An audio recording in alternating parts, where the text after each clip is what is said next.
জাহেলিয়াত আবার ফিরে এসেছে। বাপ নাই মা নাই, মেয়ে লন্ডনে পড়ে, এরই নাম জাহেলিয়াত।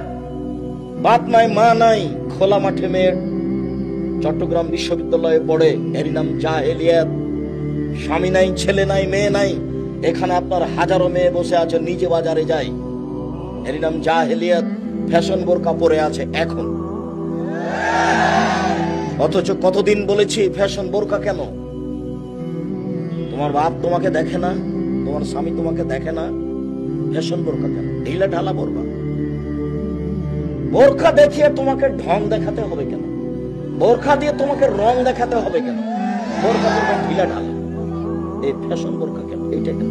তার মানে এটাই জাহেলিয়াত।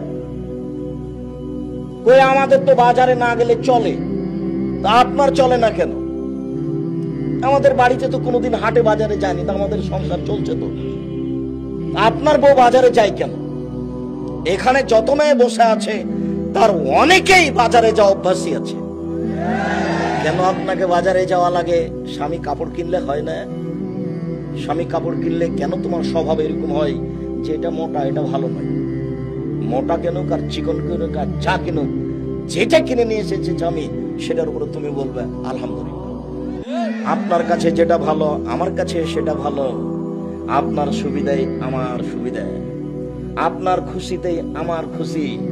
আমি ব্যক্তিগতভাবে খুশি আনন্দ আপনার সামনে প্রকাশ করে আপনার সংসারে অশান্তি আনতে রাজি নই।